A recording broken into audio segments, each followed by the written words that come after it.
Murad, parabéns, né, pela cirurgia. E vamos começar a nossa segunda parte da reunião. Então, bom dia a todos. Já estamos ao vivo aí. E eu gostaria primeiramente de agradecer a participação dos nossos palestrantes de hoje, em especial o Dr. Flávio Shinzato, que eu vejo que já está aqui conosco. Muito obrigado. O tema de hoje será em pré-fraturas. Então, o Dr. Flávio vai dar uma aula abordando todas essas técnicas, e na sequência teremos discussão de casos aí com o Dr. Edson Mori e, na medida do possível, com o Dr. Eduardo Sarraf, já esclarecendo por quê, e dando os parabéns aqui para ficar gravado para o Sarraf. A mulher dele entrou em trabalho de partos nessa madrugada. Ixi, E ele acabou de ter o seu rebento aí agora às 4 da manhã, então eu não sei até que ponto que ele vai conseguir acompanhar aqui com a gente, mas ele tá ótimo. parabéns. Então, doutor Flávio, antes da aula, com a apresentação do artigo científico com Ó, a doutora Fernanda hoje, vai trazer uma técnica um pouquinho diferente aqui para a gente hoje também, tá bom?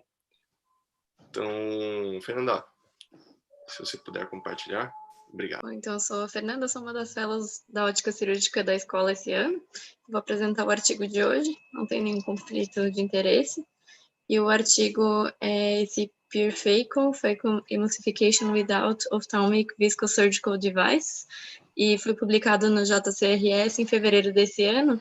Os autores são um grupo da Índia, e eles declaram que não tem nenhum conflito de interesse com o artigo. Então, a utilização de viscoelásticos durante a cirurgia foi descrita pela primeira vez na cirurgia de catarata em 1972, e desde então tem um uso amplo, né, na cirurgia. A gente costuma usar de rotina, como forma de substituição do humor aquoso para as manobras cirúrgicas. As vantagens de usar o viscoelástico seria a criação de espaço para as manobras, a pressurização do olho, a estabilização dos tecidos e a proteção endotelial. Mas, apesar de ter essas vantagens, tem possíveis desvantagens do uso do viscoelástico, que seria um aumento da pressão intraocular, que acontece com frequência nas primeiras 24 horas pós-operatórios, e costuma ser um aumento transitório, né? Depois, com a drenagem do viscoelástico, costuma melhorar. Tem questionado também uma maior incidência de TAS, né, síndrome tóxica do segmento anterior, depois da cirurgia, tanto pelos componentes do visco, quanto às vezes por endotoxinas bacterianas que podem estar presentes no frasco. Pode também gerar uma falsa aparência de uveíte anterior no pós-operatório, então por essa suspensão das partículas por causa do visco, pode gerar um acúmulo de células, tanto de sangue quanto inflamatórias, mais suspensas, e gerar essa aparência falsa. E também a síndrome de distensão capsular, que foi descrita pela primeira vez em 1992. Então, pensando nisso, esse grupo de autores descreveu uma técnica sem a utilização de viscoelástico para comparar com um grupo com a técnica convencional com uso de viscos. E eles tentaram avaliar como resultados as dificuldades intraoperatórias, a inflamação pós-operatória, a pressão intraocular e a perda celular endotelial. Foi um estudo prospectivo randomizado unicego, e eles tentaram unir 3 técnicas que já eram previamente estabelecidas. Então, a utilização de um mantenedor de câmara anterior, que foi descrito nesse artigo de 1994 no auxílio da cirurgia de catarata. Fazer uma técnica que não envolvesse hidrodissecção, conforme foi descrito por esse autor numa reunião da ASCARS em 2010.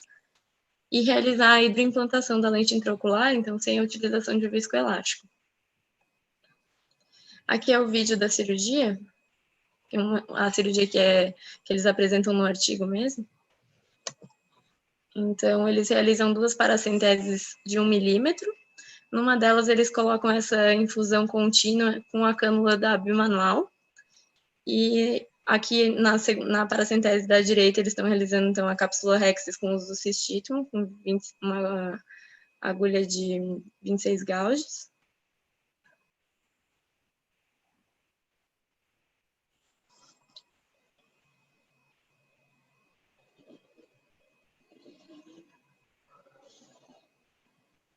Deixa eu avançar um pouquinho aqui, dá medo de avançar e passar. E eles fazem primeiro a capsulorex para depois fazer a incisão principal de 2.2. Eles descrevem como limbar e uniplanar essa incisão, aspiram o córtex e o epinúcleo central para expor o núcleo, e com essa manobra eles já descrevem que dão uma mobilizada no núcleo para a irrigação contínua que está vindo da cânula poder já fazer uma espécie de hidrodissecção mais natural.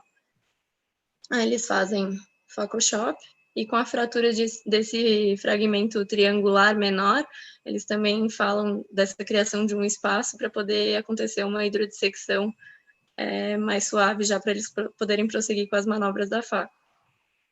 Aí eles prosseguem com a facoemulsificação. Aí já com os fragmentos bem soltos, né? Vou avançar um pouquinho aqui. Aqui a aspiração do córtex eles fazem também com bimanual, então primeiro com a aspiração na mão esquerda, depois eles trocam para fazer a aspiração na mão direita.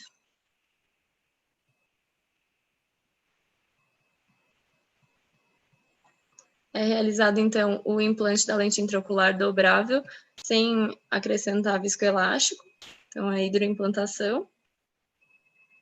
Como eles não colocam o viscoelástico depois da implantação, eles só posicionam a lente, mas não precisa fazer aspiração, né, de nenhuma substância.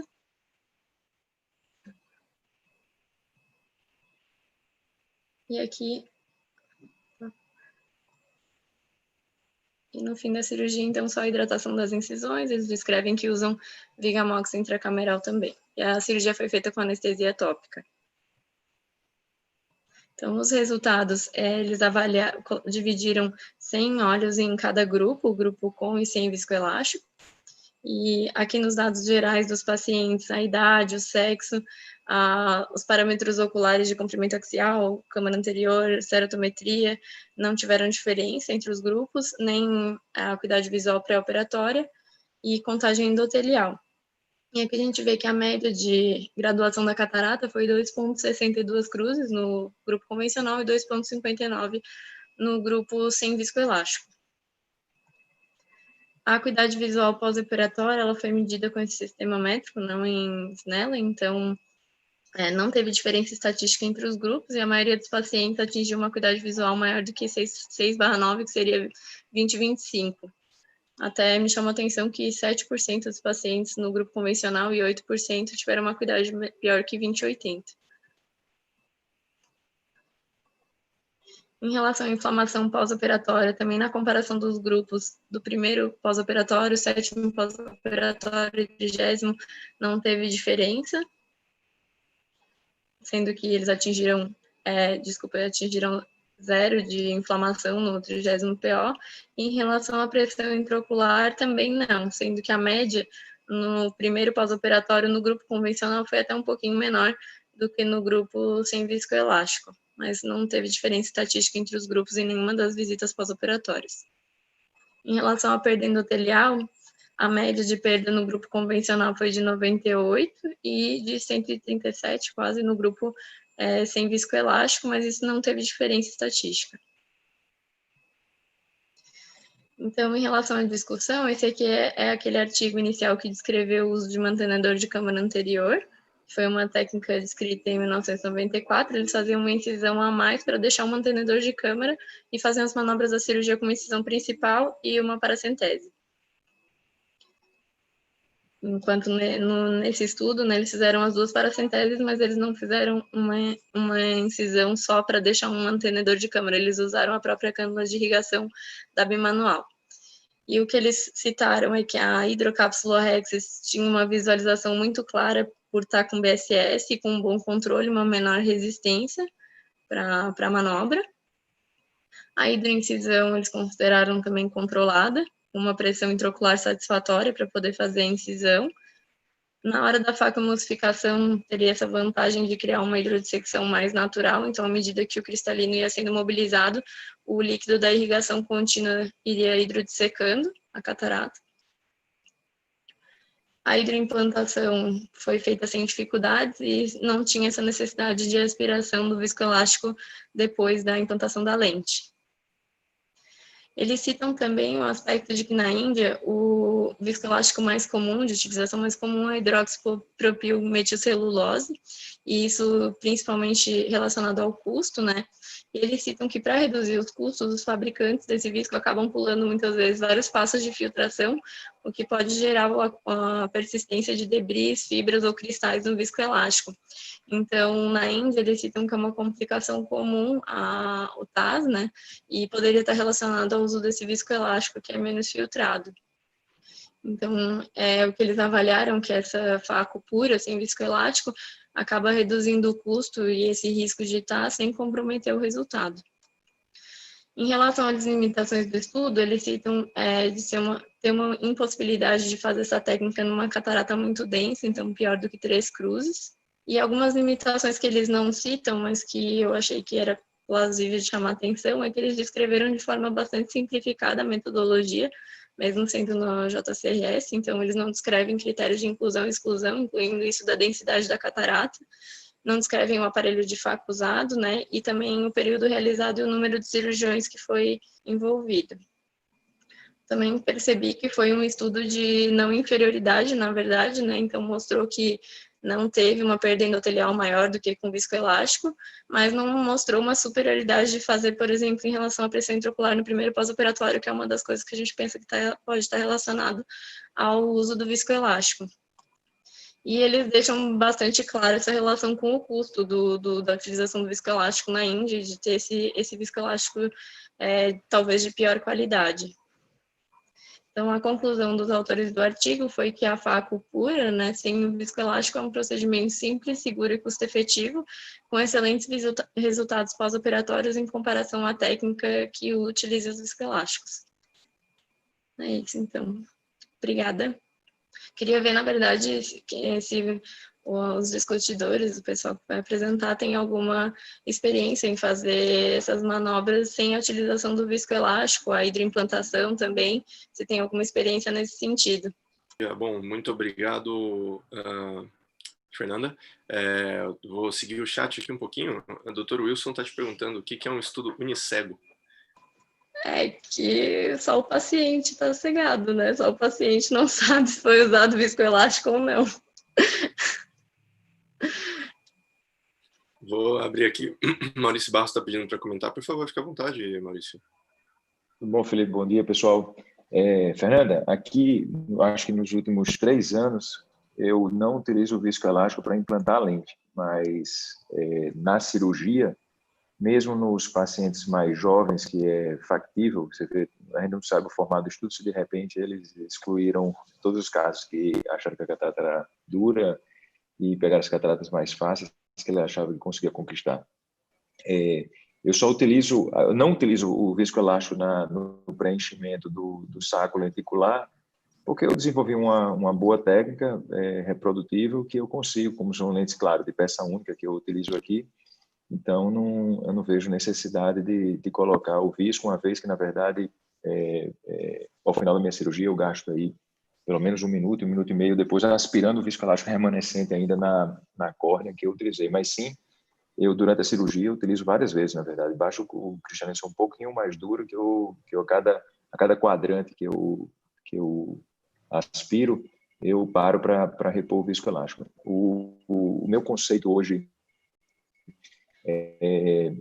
pensando a longo prazo, é que esses pacientes mais jovens, que a gente cada vez opera mais, eles vão viver mais tempo e precisam de um endotélio melhor. Então, não é porque a gente está operando uma catarata fácil que eu liberaria a minha cabeça, na verdade, para poder causar um pouco mais de dano ao endotélio. Muito pelo contrário, naqueles que a gente não pode causar, a gente não pode, porque senão o paciente já perde a visão ali, mas esses pacientes hoje, a gente cada vez está vivendo mais anos. Então, se você opera um paciente hoje com 50 anos de idade, você tem que pensar que ele vai viver 90, talvez 100 anos, e a gente tem que ter bastante cuidado. Então, eu tenho um cuidado absoluto, na verdade, com isso daí. Mas, quanto à não introdução do viscoelástico na colocação da lente, eu acho que o trauma é menor.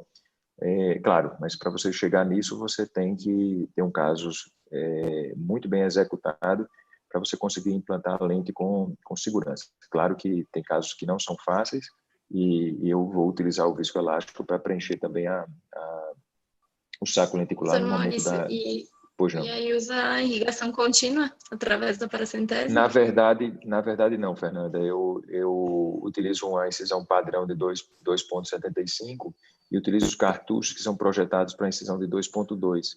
E se você tiver uma mão gentil, você consegue colocar sem perder a câmara anterior. Na verdade, é a minha rotina. Hoje eu tenho uma casuística aí de uns 120 casos por mês, todos meus privados, e vai super bem, na verdade. Então, mas como eu estou dizendo, você tem que ter, para chegar nisso daí, é uma questão de aquele malabarista que faz todo dia a mesma coisa, vê ele com um pratinho ali girando no sinal. Para ele é comum girar o pratinho no sinal, mas não dá para a gente pegar e querer que a gente, quando está ensinando um residente ou ensinando uma boa técnica cirúrgica, achar que isso daí é correto. Eu discordo até. Isso aí você pode querer chegar lá. Como eu opero hoje com a mão esquerda, são coisas que, assim, o volume pode levar você até isso daí. Mas numa boa técnica no serviço de escola, eu honestamente acho o viscoelástico imprescindível. Legal. Nossos convidados, o Dr. Flávio, o Dr. Edson, gostariam de comentar também? Eu concordo com o Maurício. Eu acho que a palavra errada lá talvez seja simples. Não é tão simples operar sem viscoelástico. Para pessoas que estão com alto volume, acaba tendo uma rapidez, uma segurança maior, talvez seja simples, mas não é simples para a maior parte das pessoas, né? Operar sem viscoelástico. Eu também concordo com o Maurício, acho imprescindível proteger o endotélio. Legal. Vamos seguir adiante, então. Agora, Augusto, eu posso fazer uma pergunta? Opa, claro, doutor Wilson, por favor. Bom dia a todos. Fernanda, eu que coloquei a pergunta porque eu acho assim, academicamente, quando a gente vai discutir um caso, a gente colocar esse unicego me deixou meio indigesto, sabe? Porque eu acredito que você respondeu que o paciente não saberia e o cirurgião sabe. Talvez, para o trabalho, eu não sei se isso está explicado, talvez a ideia seja o cirurgião sabe qual paciente usou o visco e qual usou o soro, mas quem fez uma análise, quem fez a avaliação, era um médico diferente do cirurgião, que não saberia dizer quem foi o que usou o viscoelástico, quem foi que usou o soro especificamente, entendeu? Eu acho que é mais por essa linha, porque não teria sentido o paciente saber ou não se usou o viscoelástico, né? Ele não teria sentido. Uma segunda coisa... Eles não chegaram a descrever, mas faz bastante sentido se for dessa forma. Eu acredito que seja nessa linha, né? Uma segunda coisa que eu acho importante é assim, toda vez que a gente pensa em visco, o maior problema realmente está associado a duas coisas: proteção endotelial, principalmente reação inflamatória pós-operatória, basicamente. Eu tenho por hábito assim me preocupar muito, principalmente com a faixa etária, com a proteção endotelial. Então, acho que a gente deveria separar um pouco também isso, no sentido de que se você tem um turbilhonamento maior de soro, você vai ter uma perda endotelial. Lógico, existe o seguinte: eu vou colocar o visco, eu vou ter que retirar esse visco também por uma irrigação e aspiração, então tem que ser tudo muito bem balanceado isso. Eu acho que não dá para a gente generalizar, o Maurício falou muito bem, cada um tem a sua prática, né? Mas eu acho que a gente tem que ter como uma opção, simplesmente ter como uma opção. Mas eu acredito que a proteção endotelial, principalmente numa faixa etária, é o mais importante, na minha opinião. Obrigado. Obrigado, Dr. Wilson. Bom, vou seguir adiante, que estamos um pouco em cima também. E, novamente, agradecendo aqui, Dr. Flávio Shinzato. Dr. Flávio, especialista em catarata e cirurgia refrativa pela USP, né, orientador também do setor de catarata, de lato, uma ampla experiência cirúrgica, e eu convidei em específico para essa aula de pré-fratura, porque as aulas dele, para quem não está habituado a assistir, eu considero muito didáticas, e essa foi uma aula muito, muito legal, que marcou assim minha memória, e eu decidi trazer aqui para vocês, e espero que a gente consiga passar essa mensagem, vai dar um overview aí das técnicas de pré-fratura. Então, Dr. Flávio, novamente, muito obrigado, e, por favor, fique à vontade. Bom, obrigado. Não tenho nem como agradecer e mostrar o quanto eu fico feliz de estar aqui. Vocês são profissionais que eu admiro, sempre admirei e admiro até hoje. Então, para eu estar aqui falando com vocês, tem todo um valor assim, a mais, é muito importante. Muito obrigado. Vamos lá, pré-fraturas. Pré-fraturas, se um tema se deixar, eu vou ficar falando aqui 2 horas. Então, vocês me controlem, entrem com as perguntas, me tirem se vocês quiserem, não tem problema. Tá? Mas eu tenho 20, 30 minutos, eu tentei condensar tudo de uma maneira mais didática possível, porque é assim que a gente aprende mais. Tudo bem? Vamos lá. Então, não tem jeito, tem que definir o que é pré-fratura. O núcleo do cristalino, quando ele é dividido manualmente, tá? E essa divisão é antes da facoemulsificação, sem a necessidade de sulcar ou esculpir. Coloquei aqui propositalmente essa técnica aqui, mas não quer dizer que isso é uma técnica, que é só essa que é a técnica de pré-fratura, tá? Tem várias, eu vou mostrar uma a uma de uma maneira bem rápida. Então, na teoria, qual que é a vantagem da gente de fazer uma pré-fratura? Menor energia, tá? Você usa menos ultrassom. E aí faz um link até com o que a gente estava comentando anteriormente, do dano endotelial. Isso é um pouco questionável, mas na teoria sim, a gente tem um menor dano endotelial e outras estruturas, tá? Não é só endotélio, saco capsular, as ônulas, tudo intracameral ali. Uma vez com muito turbilhonamento e muito vácuo, isso também pode lesar as estruturas intracamerais. Tudo bem? Para mim, é mais importante a vantagem, é que facilita a fase da conquista dos quadrantes. Tá? Você entrar no olho com o olho já todo pré-fatiado é muito diferente de você ter que fazer um sulco, de você ter que posicionar um shopper, fazer um shopper, um pré-shopper, um faco horizontal, vertical, enfim.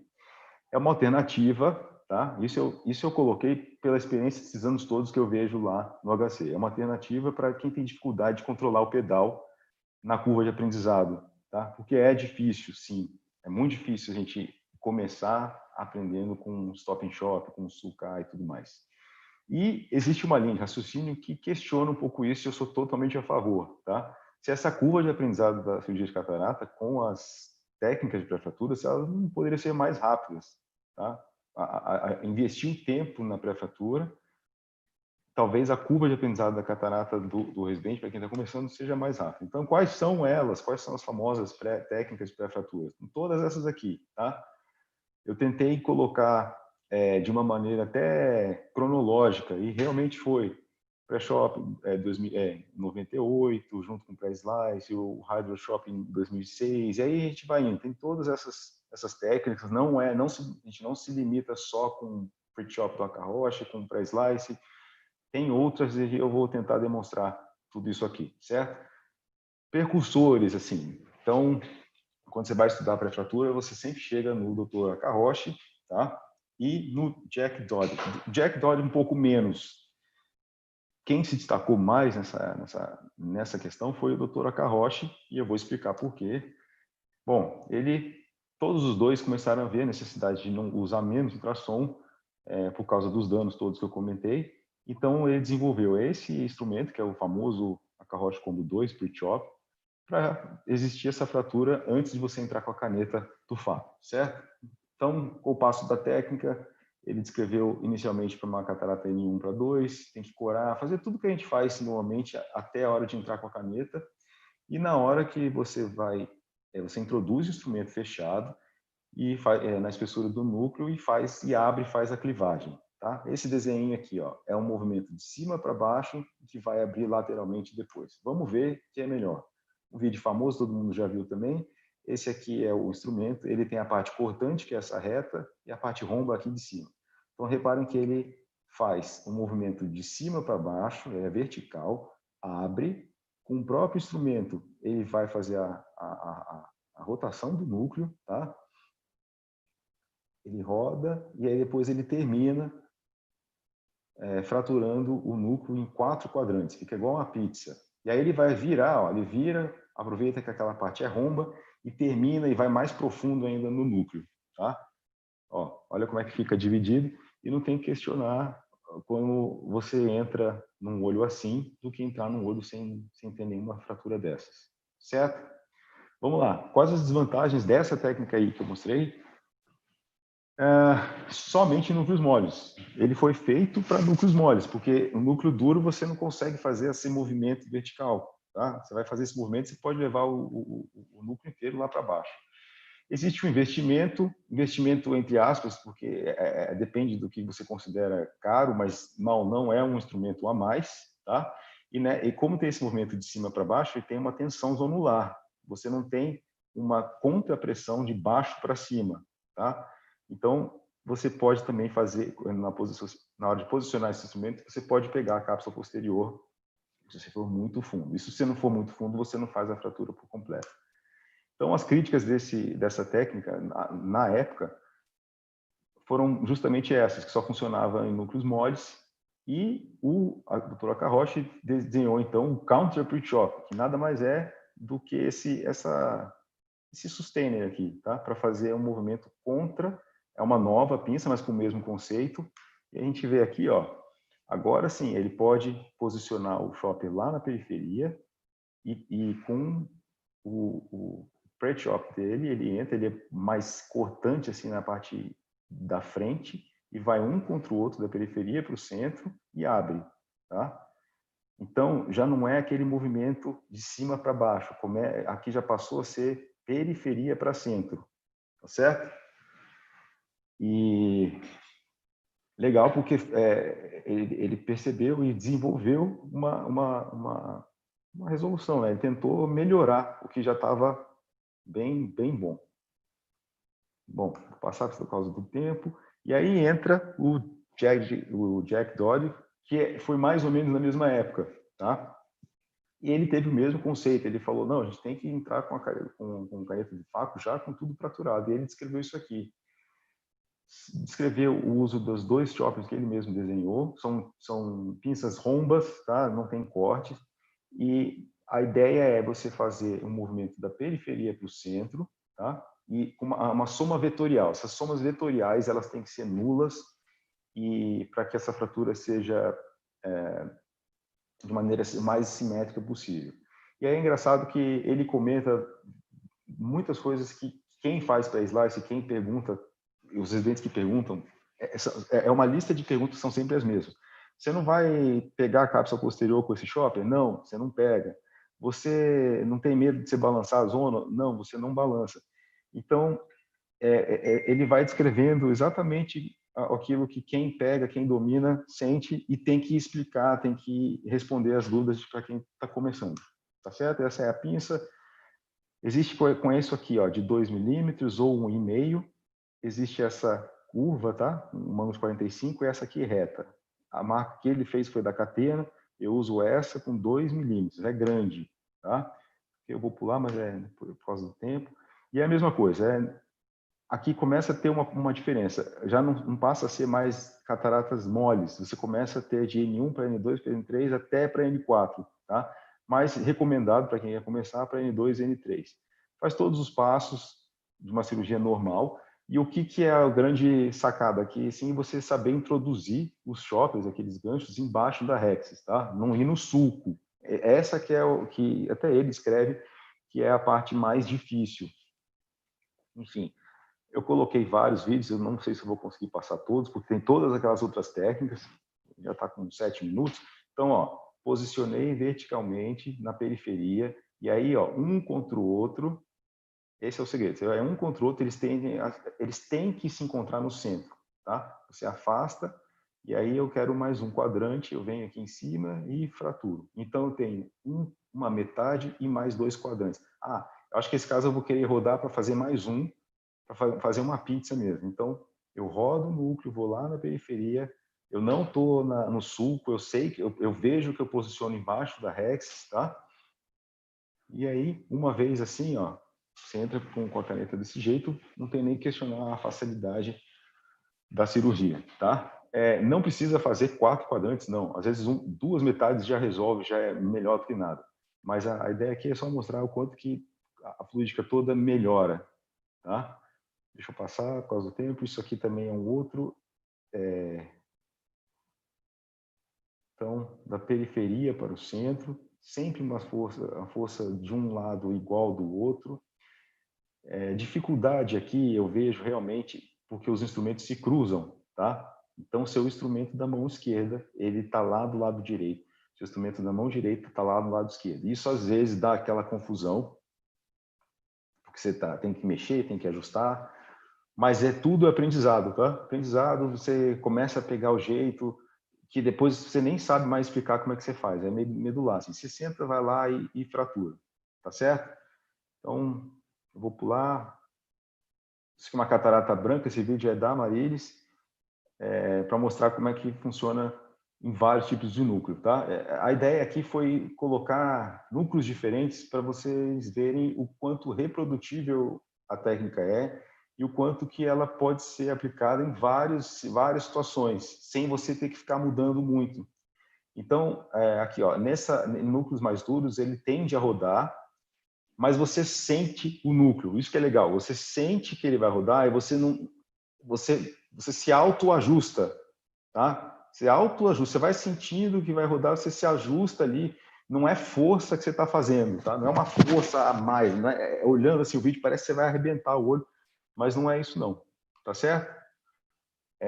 Aqui, tá. Esse aqui eu coloquei para vocês verem o seguinte, que às vezes, ó, tende a rodar, às vezes ele não consegue, eu não consigo, é muito raro, mas se eu achar que a fratura não foi bem feita ou que ainda foi superficial, o que eu posso fazer? Perfeitamente, eu posso colocar mais visco, ó, vai melhorar minha visualização, eu vou afastar o córtex e vou lá e termino. Não, eu quero mais, eu quero mais, ou eu faço a separação, tá? Então, não é uma técnica que você tenta uma vez, não deu certo, abandona e vai para outra. Não, você pode meio que insistir ali. O que atrapalha isso é o córtex, mas o córtex você pode limpar com visco. Você coloca visco, ele vai para a periferia e você não tem muito mais problema com isso. Essa aqui eu vou pular, que eu já falei. Tá, o Maurício falou lá sobre implantar sem visco. Isso aqui é meio parecido. Não recomendo fazer, quem está aprendendo, mas é que depois de um tempo você começa a conhecer a anatomia do olho, você começa a ganhar confiança. E aqui, ó, reparem que eu afastei, é uma pupila pequena, uma catarata que não é muito... Ela é um pouco dura, assim. E aí, ó, a minha fratura foi um pouco superficial. Isso é raro de acontecer, tá? Raro a fratura ser superficial. Mas eu não... Ó, pupila pequena, catarata dura, eu ficando lá na periferia, o que eu fiz? Eu parei, falei, não, deixa eu terminar, que tem alguma coisa esquisita aí. Coloquei mais visco e afastei, tá? Afastei, terminei ali aquela separação manualmente. E aí, ó, eu chamo isso aqui de uma pazinha, uma colherzinha. Eu trago para a câmara anterior, tá? Isso eu fazia muito na época da orientação dos residentes que estavam começando a entrar com faco, para facilitar mais ainda para eles. Então, eu fraturava e trazia para a câmara anterior um primeiro pedacinho, assim, para eles treinarem o pé. Era essa que era a ideia. Tá? Não recomendo quem for começar a fazer isso, mas não tem grandes problemas, não. Tá? A pinça ali ela é romba. Pós-RK, muito raro as incisões te atrapalhar na posição. Tá? Só coloquei para isso. Pupila pequena com um anel de Maliug também funciona, não te atrapalha em nada. Esse foi um dos motivos de eu não ter comprado outros tipos de anéis, porque os outros iam me atrapalhar nessa técnica. Vantagens, então, a maioria dos tipos de núcleos, você fica meio que uma técnica para todos os núcleos. Você tem investimento baixo, ele não é caro o quanto o Akaroshi, obviamente não caro quanto um femto segundo, mas é um instrumento a mais, sim, tá? Você meio que padroniza para tudo, vamos dizer dessa forma. E aí, acho que vocês conhecem muito bem os autores aqui, Ana Cláudia, Francisco Porfírio, Dr. Lincoln, professor Rubens. Também queria dizer que o Lincoln foi um dos precursores dessa questão de minimizar o uso do faco. Eu lembro que eu acho que era residente, eu lia umas coisas sobre isso, não sei se ele assistiu a reunião. Então, bem legal para mim falar isso aqui. Esse foi um trabalho feito aí pela escola, que comparou a perda endotelial do grupo do Stop and Shop com o do pré-slice, tá? Perda endotelial, tempo de ultrassom, tempo de faco. Resumindo, a energia de ultrassom foi muito menor no grupo do Stop and Shop, mas a perda endotelial ela aconteceu nos dois grupos e não teve diferença, tá? Então, me pergunto muito isso, por que eu uso essa técnica? E eu não respondo, por causa que protege o endotélio. Pela lógica, protege. Mas o que eu uso é por outros motivos, porque eu acho mais fácil, porque eu acho que a curva de aprendizado é mais rápida, porque facilita, tá certo? E aí vamos lá para as outras técnicas. Tem mais 15 minutos. Aí começa a entrar aquelas técnicas que a gente não conhece muito, que não são muito aplicadas, e a gente vai saber por quê. Hydro Chop Technique for Soft Lens. Um trabalho de 2006. Então, depois disso, começaram a aparecer várias técnicas falando sobre a pré-fratura, né? Basicamente, você faz com a cânula.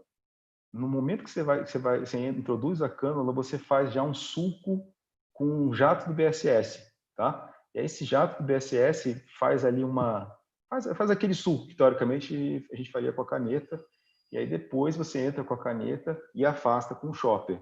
Então é classificado como uma pré-fratura, é uma fratura sem usar o faco para isso, tá? Viscofratura, essa é do Dr. Gustavo Malavasi e da Raquel Gomes, foi em 2010, assim que eu cheguei em São Paulo. Então é muito legal, ele apresenta sempre nas cirurgias ao vivo lá do congresso. A ideia é até que é parecida, é você fazer a fratura usando o próprio viscoelástico, tá? Então, ó, ele usa o visco no centro, e o próprio visco vai fazendo aquelas, é como se ele fosse achando as fissuras naturais que tem assim do cristalino. Olha que legal, tá? Então, ó, já está já tem duas metades aí, já fraturou, já entrou na classificação de técnicas de pré-fratura, certo? Muito legal isso aí. Ele faz toda a cirurgia ao vivo lá no HC. Todo mundo pede. Eu já tentei fazer, eu não consigo. Mas é uma técnica que ajuda bastante. Mas aí a gente já pode começar a pensar em algumas desvantagens dessa técnica, né? Vamos lá, então. As vantagens são todas relacionadas às técnicas de pré-fratura que eu comentei anteriormente. E as desvantagens é que cataratas densas, você não consegue entrar uma cânula de visco para fazer essa separação. E existe uma tensão zonular, uma vez que é movimento unilateral, tá? Meio que de cima para baixo ou da periferia para frente, sem ter uma contrapressão para anular essa força. Vamos para outra técnica, que é o Pop and Pre-Chop, tá? Apareceu uma mensagem para mim tá. Pop and Pre-Chop, e aí isso aqui foi em 2012, se eu não me engano. Coloquei porque acontece, né? A gente vai fazer a hidro, aí o núcleo sai para fora. Então, esse ele é dos Estados Unidos, ele fala assim, bom, ao invés de colocar para dentro, a gente vai usar 2 instrumentos e fazer a fratura, tá? 2 instrumentos rombos, obviamente. E também tem aquela ideia de cirurgião que está começando, porque usar o pé para fazer faco e tal, acha complicado, então isso aqui pode ajudar na curva de aprendizado. Não é muito, pelo que eu vi, assim, não é muito reprodutível, então, e tem as desvantagens, porque é muito próximo do endotélio, tá? Você não está fazendo dentro do saco, você está fazendo lá no endotélio. Mas ele fala exatamente isso, é mais segura do que a fratura lá dentro para quem está começando. Essa aqui vocês conhecem também, provavelmente, é um grupo aí de vocês, Dr. André Becher, Zé Álvaro, enfim, Middle Pre-Chop, tá? Que é bem legal. Então, a ideia é você com o instrumento, com o sistema modificado ali, ele dá uma entortadinha, você faz um movimento do centro, os dois, é um movimento assim de vai e vem, para você achar o plano de clivagem ali do núcleo e abrir, certo? Esse vídeo não está com qualidade assim tão boa, mas é uma ideia excelente. Eu já tentei fazer, eu consegui em alguns casos, outros muito moles, não dá para fazer, porque você não acha exatamente ali um plano ali para você fazer a clivagem. Mas a ideia é boa e tem uma vantagem de ser um instrumento que você tem um acesso bem fácil. Se falhar, você pode ir para outra técnica, tá? E é uma fratura do centro para a periferia. Tá? E as desvantagens começam a entrar naquilo. É o movimento para cima, para baixo, unilateral. Então, teoricamente, está faltando a contrapressão aí. Tá? Núcleos moles é mais difícil e por ser um cisto, na hora que você entra na incisão, você pode pegar ali em DCME e tudo mais. Isso aqui também vocês conhecem, é o Contra Chop, do professor Walton. Muito legal. Isso aqui aquele foi de 2012, mas eu peguei esse vídeo da ASCAS do ano passado. Opa! Isso aqui houve aqui. Então, ele descreve como uma pinça, um needle-like, e vai para a periferia, para o centro, e faz a fratura. Tá? É da periferia para o centro, sem cruzar os instrumentos. O professor Walton fez uma dessa numa cirurgia ao vivo lá na USP há uns 6 anos. E aí também, aqui é legal porque funciona em vários tipos de núcleo. Tá? Ele descreve, ele mostra em vários. É que eu só coloquei esses dois, assim, os opostos, por causa do tempo. Mas é bem interessante, bem legal. Eu só tenho um pouco de dúvida em relação a esse needle-like que ele descreve. Depois eu vou conversar com ele. Parabéns. Ele, Ricardo e a Germana. E aí, 2015, Cystectomy Assisted Pre-Chop. Isso aqui é a ideia de usar exatamente um pouco esse conceito aí, de talvez diminuir custos com o material que a gente tem no dia a dia. E aí, olhando assim, é uma loucura, mas é legal cirurgias. Eu nunca fiz, obviamente. Eu conversei com esse médico, conversei, né, por e-mail na época. Ele me mandou vários outros vídeos, mas é assim, a ideia é você fazer a Rhexis com cistítomo, tá? E com o próprio cistítomo você faz a fratura com outro instrumento. Então, aí você vê que as técnicas de pré-fratura elas começam a se cruzar entre elas. Todas elas têm alguma coisa em comum. Tá? Olha como é que ele faz a Rhexis, super devagar. E aí, ó, ele nem tira o instrumento do olho. E ele, com o próprio cistítomo e um chop, ele, ó, é meio parecido com a do professor Walton, mas muito mais agressivo e tal. Mas é essa a ideia. A ideia dele é deixar mais rápido, deixar mais barato, mais acessível e facilitar a cirurgia, tá? Então, qual que é a desvantagem delas? Diálise por mau posicionamento inadequado, obviamente, você posicionar uma agulha ali no local ruim, e uma fratura incompleta, provavelmente bem comum, por esse material ser muito fininho, às vezes você não consegue uma profundidade adequada.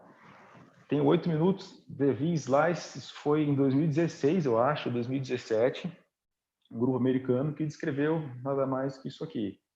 Entrar com um único instrumento, rombo, tá? Você faz um sulco assim, ó, em forma de V. As cataratas, não, eles nem tem catarata aí, né? Eu tô vendo, mas você faz em forma de V, e aí você faz a hidrodelineação, essa pizzazinha aí, esse pedaço de pizza vem para você, e aí você entra e termina a faca, tá? Obviamente tem um monte de limitações isso aí, né? Núcleos moles, esse movimento de trazer unilateralmente essa pinça provavelmente deve arrebentar a zônula, enfim. Então, a vantagem é que não tem um instrumento adicional, curva de aprendizado rápida, e aquilo que eu falei, núcleo moles e tensão zonular. Última, isso aqui foi de 2016, é o Double Chop, que isso é bem legal, porque faz muito sentido, mas de uma maneira bem resumida também, não coloquei vídeo. É como se fosse fazer o Stop and Shop ou o Faco Shop, só que você usa a força mecânica da caneta, tá? Do Faco, para fazer essa primeira fratura aqui, ó, sem pisar no 2, só no 1, tá? Porque você pisa no 2 e no 3, você já sai do conceito de pré-fratura. Tá certo?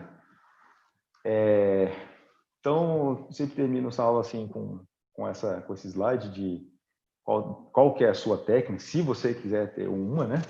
E aí algumas considerações eu acho importante. Primeiro, a gente saber que tem vários tipos de técnica de pré-fratura e outras coisas. É aquele clichêzão, mas é verdade, a melhor técnica é aquela que você faz melhor, tá? E a melhor técnica é aquela que você faz sempre, é aquela que faz sentido para você, é a que você entende o conceito, é a que você gosta, é a que você acha que você consegue aplicar, é a que você tem mais domínio, e você só vai ter domínio se você fizer ela bastante, tá? Então, depois vocês perguntam para quem faz pré-slice e tal, é uma técnica de escolha para todos, não é assim, um caso ou outro eu vou lá e faço, não, são todos os pacientes sempre eu faço pré-slice, acho que há 20 anos, 20 anos não, 10 anos, porque eu não tenho idade para isso, mas, então assim, e outra coisa importante, mudando um pouco de assunto, é só, eu imagino que tenha bastante residente, fellow vendo, a gente está numa fase ruim, por causa de tudo que está acontecendo, a gente tem essa impressão que a curva de aprendizado vai ser atrapalhada e tudo mais, mas não desiste, vai, entendeu? Do mesmo jeito que olhando essas técnicas parece uma coisa muito difícil, mas não é. Concentra, vai, passa, e sem treino não dá certo, mas tudo vai passar e assim, foi muito difícil para mim, então vocês conseguem também. Tá certo? Deu, 25 minutos, Felipe. Excelente, Dr. Flávio. Poxa, muito legal. Essa aula acho muito interessante porque justamente apresenta muitas ideias diferentes, coisas que às vezes a gente até já fez, mas assim, você sabe, o né? pessoal escreve e cada coisa tem um nome, né? Enfim. E algumas ideias sensacionais, né? Viscofratura, são muito criativos. Liang, você quer comentar? Taguchi, obrigado. Desculpa entrar assim, um barulho aí atrás. Flávio, eu queria ter chegado antes para te apresentar, mas eu já acabei pegando a sua aula do meio para o fim. Acompanhei tudo. Eu quero dar os meus parabéns e agradecer mais uma vez pela tua disposição, sua disponibilidade. E excelente aula. Como o Wallace escreveu aqui, excelente apresentação sobre fraturas técnicas. Você é fera demais. Muito obrigado mesmo, viu? Obrigadão. Eu que agradeço. Vocês sabem o quanto que é legal para mim, importante e diferente estar aqui. Fico muito feliz, mesmo. Joia. Valeu. Flávio, uma coisa, rapidinho, só o do Valton, o Contra-Shop, dá para pedir um Sinski sem ponta para o pessoal que faz mental. Tem que ser levemente perfurante a pontinha. O pessoal sabe, acho que teve um povo da Santa Casa aí no ano passado que se empolgou, pediram alguns ganchos para o pessoal que faz o instrumental cirúrgico nos congressos. Então, se você perguntar hoje em dia, se você pedir o espeto, o pessoal já sabe o que é o espeto do Dr. Walton. Eu lembrei, lá no congresso da USP que ele foi um CINS mesmo, e eu acho que ele não está aí, né? Eu até ia falar, professor, eu lembro que eu entreguei a caixa para ele falou, tem um CINS aí e tal. Aí eu fiquei pensando, falei, cara, como que ele vai operar com um instrumento assim, sabe? Tá, pode ser esse aí. Eu falei, cara, tem que ser muito bom mesmo. Aí ele chegou lá na cirurgia, deu aquele show num instrumento, acho que nem era dele. Eu fiquei pensando, putz, esse cara é... E eu aqui todo preocupado, se o meu blefe tiver virado, se minha pinça tiver um negócio, eu já acho que eu não sei fazer mais. Posso fazer um comentário, Felipe, rapidinho? Como o Walton não está aqui, eu quero falar para ele. Eu fui o primeiro assistente do Walton. Então, uma das grandes ilusões e decepções, ou talvez admirações do Walton, é que ele sempre operou assim. O Walton fazia um transplante com uma pinça que só tinha um lado. Até hoje eu não entendo como que ele conseguia pegar a cone. Então, se você der um palito para o Walton, ele opera catarata. Você pode ter certeza que ele vai operar e vai melhorar o palito. No fim, ele falou, olha, se o palito estiver assim, vai ficar um pouco melhor. Ele como você falou bem, ele é nosso mestre, não por acaso. Né? Parabéns, viu, Flávio? Parabéns mesmo. Excelente. Muito obrigado. Eu que agradeço. Flávio, belíssima aula. Tudo bem? Eu acho que para passar para os residentes que querem tentar aprender essa técnica, eu também gosto muito do pré-slice que você faz, mais algumas dicas, tipo, no começo, a dificuldade na quebra, né? Geralmente é porque eles não levantam a traseira do shopper para verticalizar a ponta. né? Sim, isso tem que estar bem vertical, senão Isso. não vai. E outra coisa é na retirada, porque é um shopper grande, geralmente 2 milímetros, então normalmente vira e mexe a gente acaba rasgando a rex anterior se não tomar cuidado na hora da retirada. De tirar, né? Fez a parte mais difícil e bobeou na hora de tirar. Isso acontece.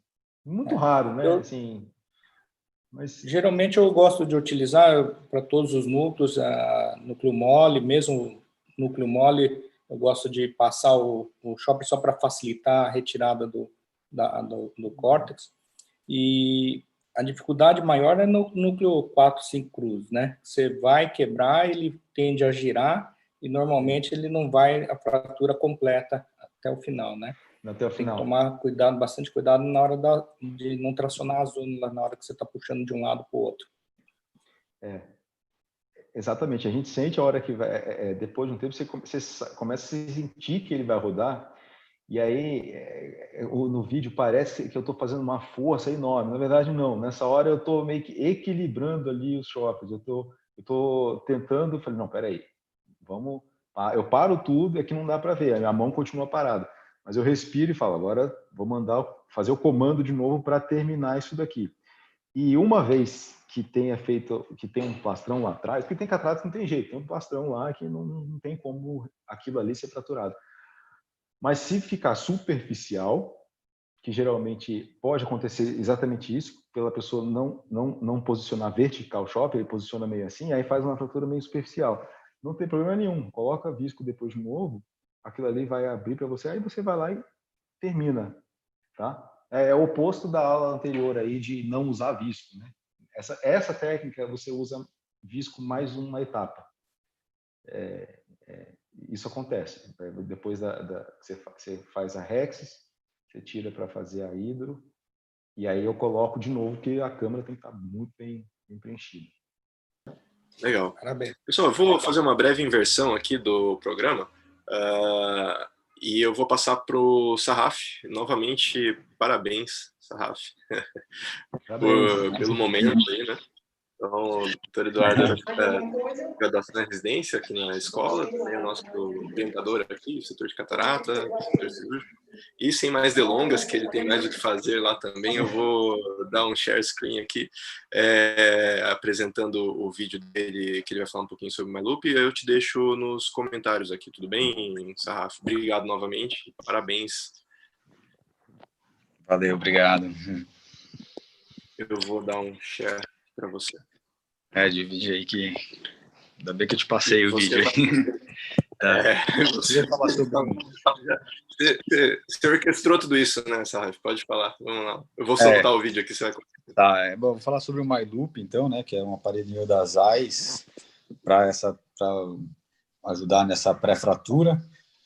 E para quem não conhece, ele é como se fosse ele é um fio de aço que ele laça o núcleo, e você, quando retrai esse laço, você faz a fratura, né, verticalmente no centro.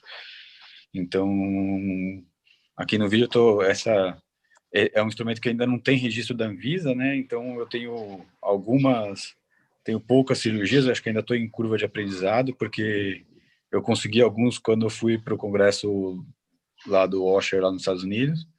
A Zeiss me deu alguns para treinar. Mas... Então ainda não tem um número muito grande. Aqui eu estou introduzindo ele, então você percebe que tem que tomar cuidado na hora da introdução, que nessa alça de baixo aqui, ela ficou um pouquinho para fora do saco, eu tive que retrair e encaixar novamente, né? Na hora que você vai fazer aí passar o núcleo, a alça lá embaixo, aí dá para visualizar um pouco melhor os núcleos mais moles, né? E você retrai fazendo a quebra por completo. E aí a faco segue normalmente. Nesse caso, esse segundo caso agora é um caso de uma paciente altíssima, míope, 32 de comprimento axial, né? Já tinha feito um LASIK para menos 17 há uns 20 anos atrás. E eu achei interessante testar testar esse instrumento, até para não, né, que você consegue controlar melhor aí a profundidade de câmara da câmera anterior só com o visco, sem entrar com a caneta, né, fazendo pressão lá para baixo com a irrigação. Né? O que eu notei desse instrumento é que também ele tem um pouquinho de uma dificuldade maior quando é um núcleo um pouquinho mais duro, né? Então ele tende a subir um pouquinho. Eu achei que nesses poucos casos que eu fiz, eu achei que ele tende a subir um pouquinho o núcleo quando ele tem mais denso no centro, né? Você vê que nesse caso ele é um núcleo um pouquinho mais denso, e você vai ver que ele uma metade dele ele acaba já luxando para a câmera anterior, e eu tive que, para terminar a fratura ali, para completar a fratura, eu introduzi o chopper pela paracentese e me ajudou ali a completar a quebra. Você vê que a hora que eu entro com a caneta, né, ela vai lá, a profundidade de câmera aumenta muito. Então, isso eu achei que para a primeira fratura me ajudou muito. Uma desvantagem também é que ele é uso único, né? Ele é de uso descartável, então eles vendem uma caixinha com meia dúzia, e essa caixinha tem um custo lá nos Estados Unidos. Quando eu consegui com eles lá, eles estavam vendendo a $250. Então, acho que acaba para a gente aqui sendo um custo meio alto agora, né? Mas... Cada um? Não, a caixa com 6.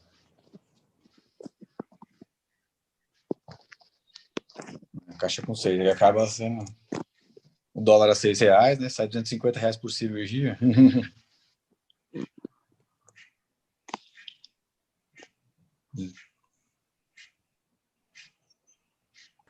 Foi um vídeo rápido que...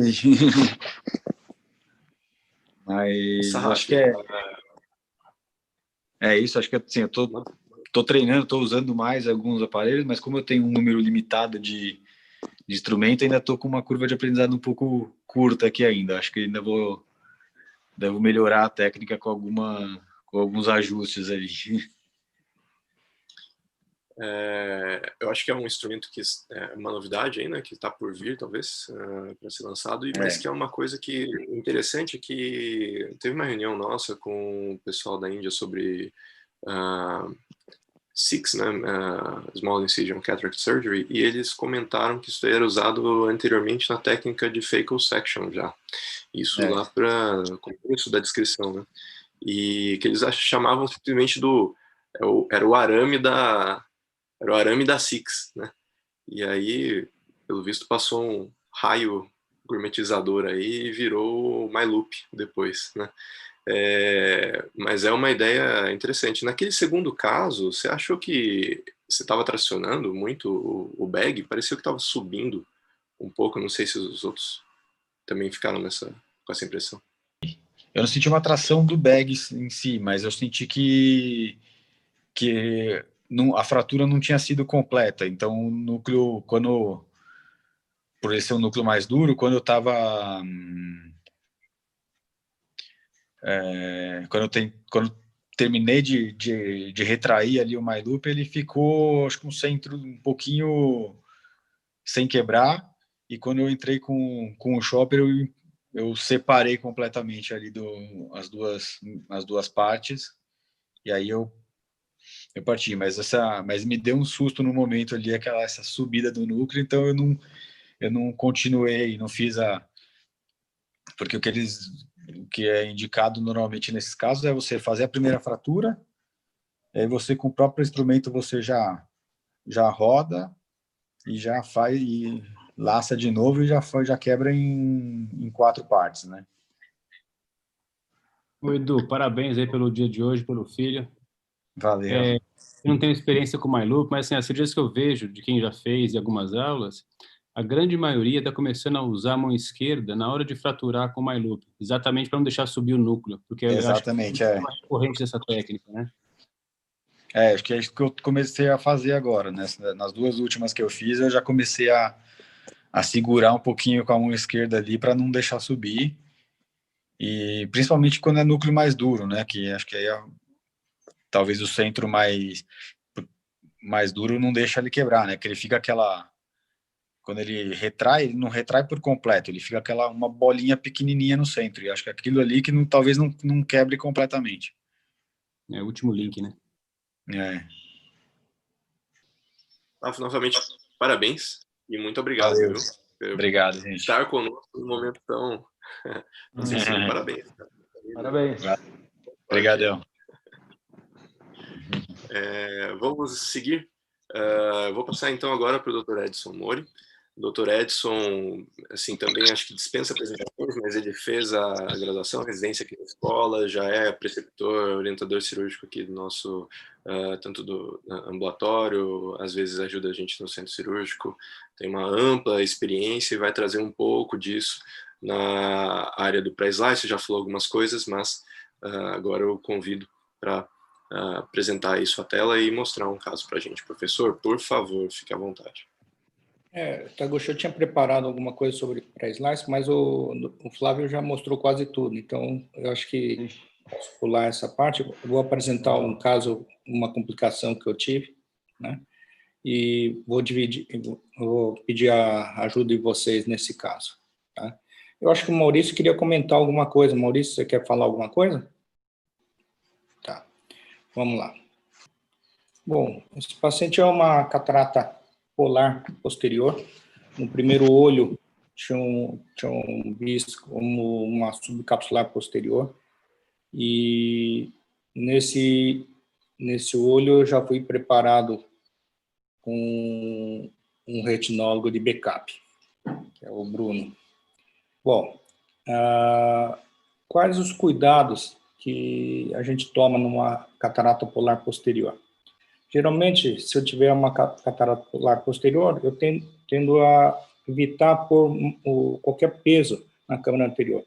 Então, você vai preencher menos a câmara anterior com viscoelástico, você vai ter que fazer a cápsula Rex com ela mais vazia, sem tanto viscoelástico, né? Não colocar peso antes da cirurgia, baixar bem seu frasco, nesse caso eu baixei para 45, diminui o flow rate, usa o vácuo um pouco mais baixo, né? Então, são os cuidados que a gente toma. Alguém quer comentar mais algum cuidado que vocês tomam nessa cirurgia? Richard? Não, acho que não. Então, aqui eu costumo usar azul em quase todas as cirurgias. Procurei não encher muito a câmara anterior, só o suficiente para manter a câmara anterior formada, só para você conseguir, mas deixei ele um pouco mais mole, né? A cápsula Rex, geralmente, você tem que fazer uma cápsula Rex um pouco maior, porque você não vai poder fazer a hidrodissecção. Porém, você não pode fazer tão grande, porque talvez você tenha que capturar, porque mais de 30% dos casos você acaba perdendo, você acaba tendo a rotura de cápsula posterior, né? Então, você tem que fazer uma cápsula Rex entre 5 e 6 milímetros, né? E não fazer a hidrodissecção, tá? Às vezes a gente tenta fazer a hidrodelineação, né? Mas não faz a hidrodissecção. Aqui eu estou colocando visco só para poder passar o chopper. Fez a hidrodelineação. E o que eu faço diferente aqui é não rodar o núcleo, né? E abrir pouco na hora que você vai distender, tentar não distender muito as partes para não deslocar a polar posterior, né? Então eu só quebro e não giro o núcleo. O pré-slice ajuda muito nessa parte, como o Flávio falou, retirar o primeiro fragmento, né? Então ele já tá dividido, então você consegue puxar com uma facilidade. Apesar de não ter, o epinúcleo está todo preso lá atrás e veio só a parte do núcleo que foi feito a hidrodelineação, né? Então, aqui você procura não rodar, tenta deixar parado lá a polar posterior.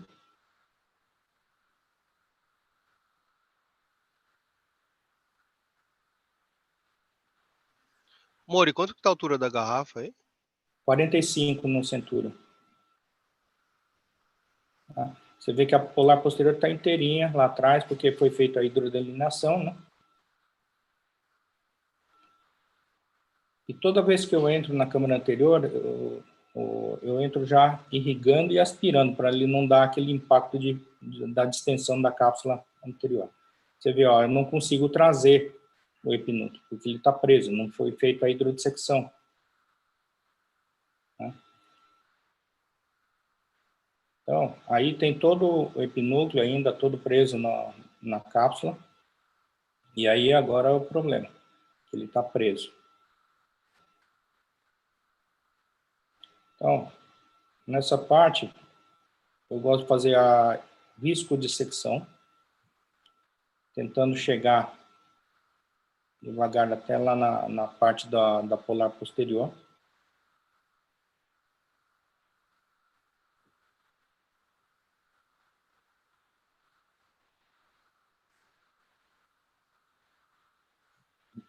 Aí ele está todo preso, ó. Você vê que ele está todo preso, mas eu vou dissecando devagar com viscoelástico só.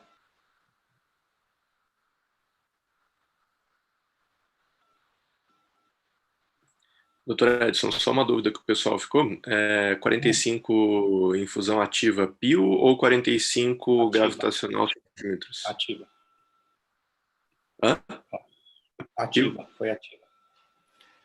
Ó, ele está preso, você vai tirando. Como não tem a hidrodissecção, é muito difícil você destacar essa parte posterior.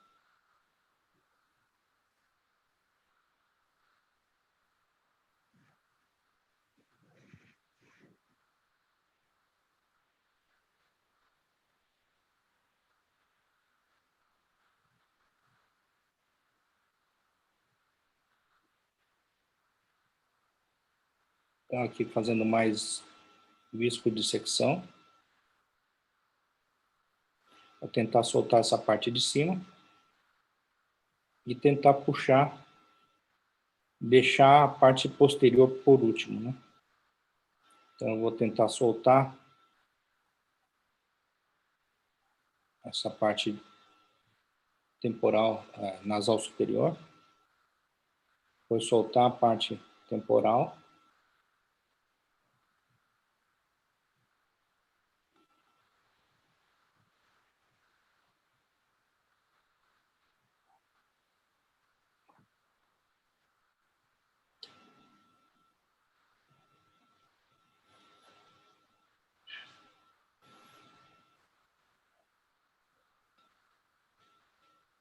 Agora ele soltou tudo. A hora que ele solta tudo, é a hora que ele provavelmente pode romper aí a parte posterior, né? Provavelmente ele já está rota aí. Então, não tem vítreo ainda, você vai aspirando devagar, tentando não derrubar a parte posterior. Saiu placa.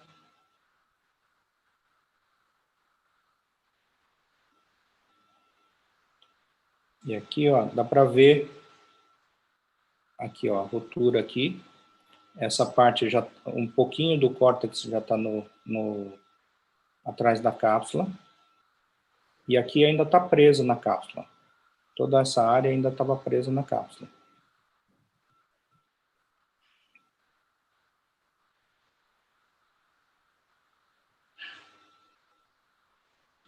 Esse daqui, felizmente, deu para comer todo o núcleo, o epinúcleo, sem derrubar lá para trás. A única parte que foi lá para trás são esses dois fragmentos corticais aqui, né? E a rotura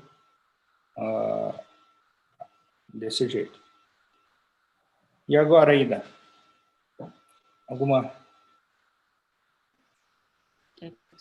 Edson, posso fazer alguns comentários antes? Assim, Pode, sim. Eu acho que você fez... É muito interessante, porque vira e mexe a gente se depara com essas dificuldades, né? O que eu tenho feito de diferente, aquela viscodissecção que você fez ao final, eu tenho feito ela antes, né? Então, eu faço uma viscodissecção até chegar quase à placa posterior. Então, pelo menos até o equador. Até mesmo para você conseguir trazer aquele folheto, na hora de você aspirar, você tem uma base que possa lhe trazer esse epinúcleo que fica aderido no final, né? Uma outra coisa que eu tenho feito também, assim, raramente eu saio do olho sem colocar viscoelástico, mesmo com o epinúcleo ou com a placa posterior ainda aderida. Então, eu tento evitar o máximo de flutuação de câmera. Especialmente nessa hora final agora. Se você reparar, a hora que você tirou a sua mão esquerda ou a direita junto, a rotura que, na minha opinião, era pequena, parecia ser pequena, deu uma boa ampliada agora também, né? Então, essas são as três coisas que eu faria de diferente aí. De colocar com a esquerda, né? Pela paracentese. E uma coisa que eu aprendi num vídeo interessante, às vezes a gente fica meio aflito porque a mão esquerda não entra na paracentese, talvez a cânula é um pouco mais espessa, aí você pode colocar pela mesma incisão principal por baixo da caneta de faco, por exemplo, que ela entra junto com a caneta de faco. Então, às vezes, naquela ânsia de colocar pela paracentese, ela não entra, porque você não acha o orifício correto, enfim, na ansiedade, você pode colocar pela própria incisão principal por baixo da caneta de faco. Eu acho que isso teria minimizado, talvez, as complicações. Bom, né? Aí, o que eu fiz, eu não sabia o quanto de vitro tinha aqui, então aproveitei para jogar um pouco de triancinolona. É jovem o paciente, Mori? Oi? É jovem Acho que o paciente? era 60 e poucos anos. Ah, não. E o seu retinólogo estava do lado? Tava. Nesse olho tava, porque no outro ele teve que pegar o último plastrão lá, ele teve que retirar na vitrectomia.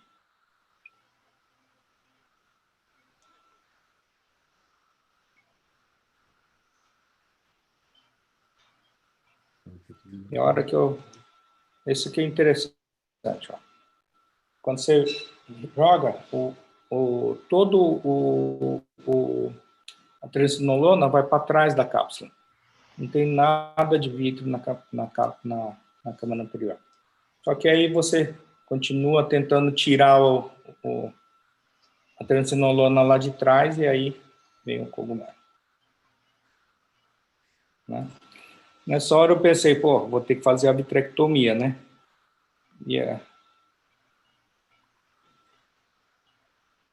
Aí eu joguei um pouco de viscoelástico. Quando você joga o viscoelástico,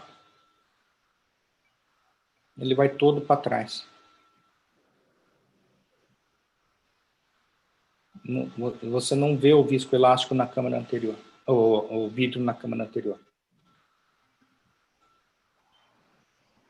Provavelmente a Lloyd estava íntegra, só veio, ele teve o prolapso, mas ele voltou inteirinho para trás da cápsula. Aí o que eu fiz foi só ampliar, passando a cânula para verificar se não tinha vidro mesmo.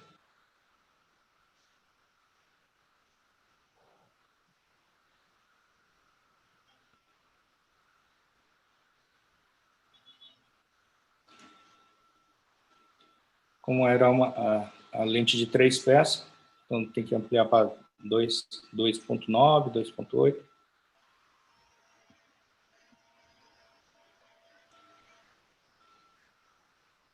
E tentar colocar ele no sulco, né?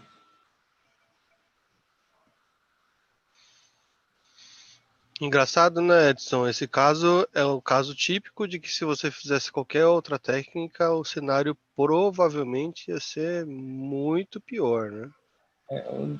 Eu acho que o pré-slice ajuda muito nessa parte de você não ter que apoiar na cápsula, né? Você vai fazer um Photoshop, você tem que apoiar um pouco no núcleo, né?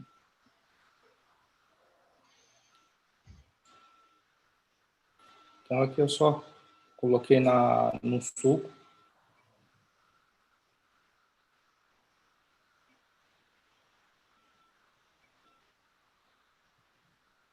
E capturei a parte óptica. Mas a Rex era um pouco maior do que eu gostaria, mas deu para capturar. Só que para tirar essa transinolona lá de trás, não tive muita coragem de ir atrás da lente para tirar essa transinolona, não. Deixei lá. Tentei Nem tirar precisa. o máximo. Deixei o máximo. Tirei o máximo que deu, mas o resto ficou lá. Uma outra coisa que você pode fazer, talvez, é diluir a atriz. Você dilui? Eu gosto de diluir. Nesse daqui eu não tinha diluído. Usa 1 para 5. Eu gosto de diluir 1 para 1. Até mais, talvez. Mas está muito boa, muito bonita a cirurgia. Essa é uma complicação que eu tive, mas assim, em polar posterior, eu gosto do pré-slice porque você, em vez de apoiar, você segura o núcleo, né? Você não joga o núcleo contra a cápsula posterior, né? Você puxa ela e vai fazendo a força de quebra, né? Sim. Belo caso, né, Edson? Engraçado porque, como eu sou retinólogo, talvez lá não ia estar desse jeito. Provavelmente eu ia ter feito uma opção talvez pior, né? Logo no começo ali, talvez eu tinha colocado a infusão, entendeu? Porque a gente queria limpar, mas você viu que ela voltou inteira e a Lloyd nem estava rota, né?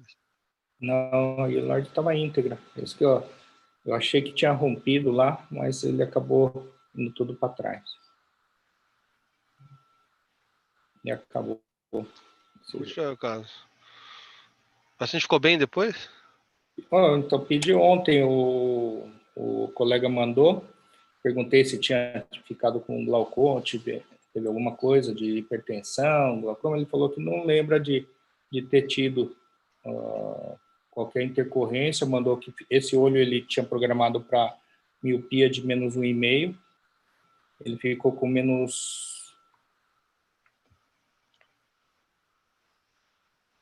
1,5 com menos 0,75 a 100. E o outro olho, que ele fez a vitré, ficou menos 0,25 com menos 1,25 a 100. Então, tinha deixado para longe. Né? Os dois ficaram com, segundo ele, 20/20. Não é meu caso, não é meu paciente.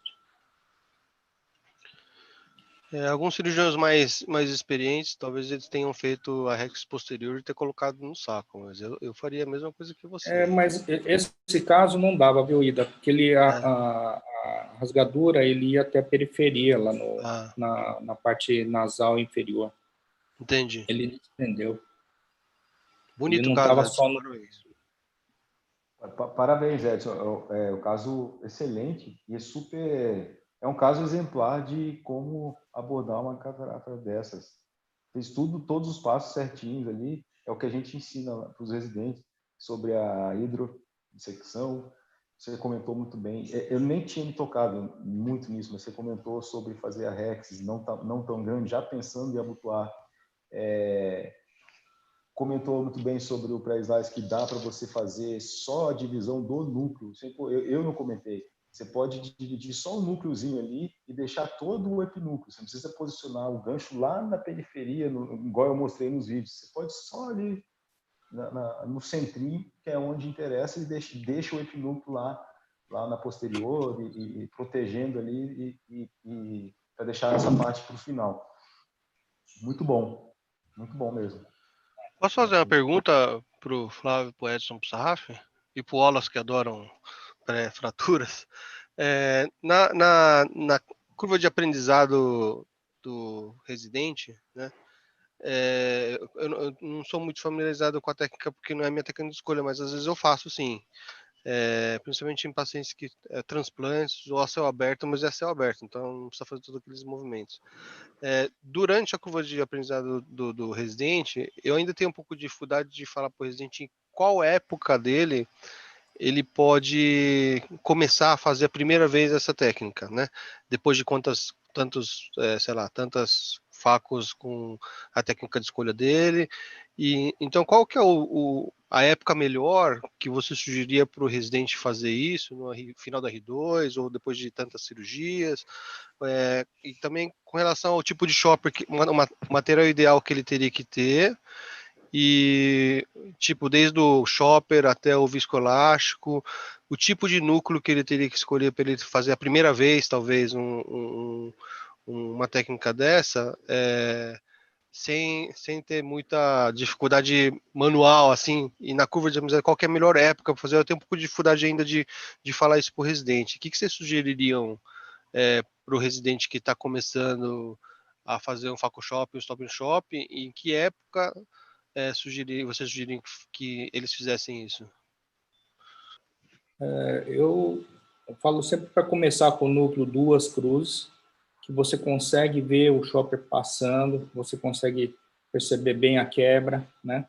No núcleo muito mole, uma cruz ou praticamente nada, você não consegue sentir a quebra, né? Então, um núcleo duas cruzes. Para 3, para 4, você já vai ter que ter um controle maior de equilibrar para ele não rodar, né? Então, eu prefiro que comece com o núcleo duas cruzes, né? Flávio? Essa pergunta é excelente, tá? Porque ela pode ser questionada de várias maneiras. Pelo seguinte, descrito começar exatamente isso que o Edson falou, N2. Muito mole você não vai conseguir sentir direito a fratura, e muito duro ele corre risco de rodar e tudo mais. Então, N2 N2 para 3 no máximo é o que você recomenda, tá? E aí o que eu quero dizer sobre discutível pelo seguinte: quando eu estava aí que tinha orientação, eu não começava já a ensinar porque uma vez que você aprende e domina, é difícil você voltar para uma outra técnica. Então, se você já aprende isso, provavelmente você pula o passo do Faco Shop, você pula o Stop and Shop, entendeu? Então, assim, eles tinham que pelo menos saber ali no pé, pisar e tal, ter o domínio do pé, tá? Para depois ir para essa coisa da mão, porque se você aprende, dificilmente você vai voltar para um Faco Shop, por exemplo. Então, mais por essa questão. Mas em relação à mão de aprendizado e tal, eu sou a favor de você pegar a pessoa crua, entendeu? Que ela está sem vício nenhum, e tudo que você pede para ela fazer, ela vai aprender. É mais fácil do que você pegar alguém que já está acostumado com uma técnica e pedir para ela trocar, para essa pessoa trocar, tá? E assim, sobre material, começar com uma coisa boa, tá? Uma coisa boa, o padrão. Eu fui direto na marca que o Dodge desenhou, que foi aquilo e tal, com aquele tamanho, porque eu não queria me decepcionar ali nas primeiras fraturas. Talvez hoje eu possa fazer com vários outros instrumentos e tal, mas começa com o que é descrito para você fazer, tá? Isso foi antes de ontem, tá? Eu nem ia falar sobre isso, mas uma das barreiras dessa técnica é o acesso à pinça. É o acesso que é difícil, porque é da catena, que só tem nos Estados Unidos. E no próprio dos Estados Unidos é difícil de conseguir, porque você vai para a Ascas, chega na Ascas, você não tem lá, você tem que encomendar antes e tal. Então, muitos eles não progrediam por causa do acesso a esse material. E aí, quarta-feira, eu recebi uma pinça que eu pedi para desenhar, de uma empresa brasileira, que depois eu comento quando ficar tudo pronto, se der tudo certo. E aí eu coloquei uma do lado da outra e tirei foto e mandei para algumas pessoas assim, e eles mal conseguiam identificar qual que era o original ou não. Então, se isso der certo, eu acho que aí o acesso vai ser mais fácil, e aí a gente vai conseguir espalhar mais essa técnica aí. E uma outra coisa que eu fiquei pensando ontem, a gente fica refletindo assim, mas uma das vantagens que eu vejo também sobre isso, sobre a técnica, porque você naturalmente começa a dominar a sua mão esquerda, tá? E hoje em dia tem que aspirar a lente, você tem que levantar a lente ali, entendeu? Existem as técnicas de fixação que você tem que entrar com esquerda e tudo mais. Então também é um movimento para outras partes da cirurgia, essa coisa da mão esquerda. Então isso eu também acho que você desenvolve fazendo essa técnica, entendeu? Bimanual. É só uma coisa que eu me parece que a gente está usando um pouco menos de pé e um pouco mais da mão, porque os aparelhos são tão bons, são tão assim que você com uma fluídica tão boa que fica quantas e quantas, o Edson talvez também, quantas cirurgias você já não fez com 0 de ultrassom, Edson? Você fratura e você entra ali, vai no 2 e vai, entendeu? Atualmente. Então, assim, isso tudo é uma coisa para se pensar, tá? Não sou de defender exatamente, tem que ser essa técnica ou outra, mas são as questões para a gente pensar e tudo mais. Ô Flávio, ultimamente, principalmente, ele tem feito muitas cirurgias sem ultrassom. Eu opero com o Edson me ajuda em todas as minhas cirurgias. Ele está com uma tendência atual de operar cataratas assim, cristalinos muito transparentes, né, Taguchi? Bem não. Exato. Mas eu queria fazer falar um pouco sobre o treinamento que o Ida falou. Na minha opinião, pessoal, ao contrário de vocês, eu sou um cirurgião sempre aprendendo. Então, o Edson que me ensinou a fazer o pré-slice, eu acho que o pré-slice tem uma importância muito grande no treinamento do residente. Eu acho que o residente tem que aprender. Por quê? Porque a hora que ele pega um cristalino, que é sempre uma ilusão, né? Porque em todas as outras técnicas você trabalha só com a face anterior do cristalino. Ou seja, você não sabe o que é o cristalino inteiro, né? Tanto que todo mundo que já ensinou residente sabe. Você fala para ele fazer sulco, o sulco é 20% da profundidade do cristalino. E assim, na melhor das hipóteses, depois de alguns, ele chega a 50%. Então eu acho que o pré-slice é importante porque dá uma informação e um treinamento na anatomia do cristalino muito forte, né?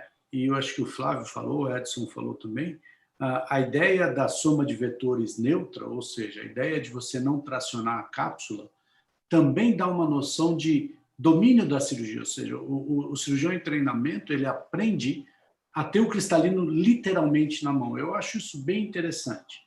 Eu acho que é difícil, como o Flávio falou muito bem, ele tem que ter um bom domínio do pé, porque, afinal de contas, os próximos passos, às vezes, são até um pouco mais difíceis, né?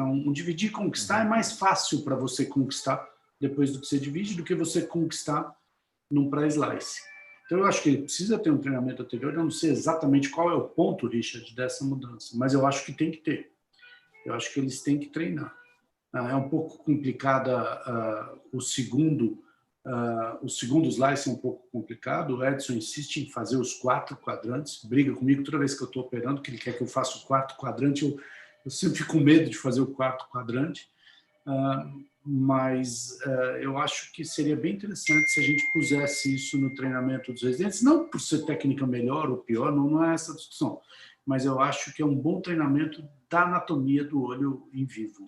Pessoalmente, essa é a minha opinião. Eu aprendi assim, então acho que é por isso que eu acho isso. Wallace, é porque o Liang e o Kobayashi e o Taguchi também estão trabalhando bastante, né, no ensino do residente, e exatamente tentando montar uma sequência de o que ensinar para o residente, né? Desculpa. E aí, dentro do ensino, da sequência disso, né, a gente estava discutindo isso, onde isso poderia se encaixar ou não, né? Porque é uma técnica teoricamente avançada, mas o Flávio falou uma coisa importante, né? Você pegar o cara cru, ele não tem vício, né? Realmente interessante isso também, esse ponto de vista. Acho que precisa discutir bastante isso. Mas obrigado pelas opiniões. Posso fazer só um comentário breve? Claro, Maurício. Achei que vocês tinham... Não, acontece muitas vezes, eu faço pré-slice, eu sou discípulo aí do Lincoln,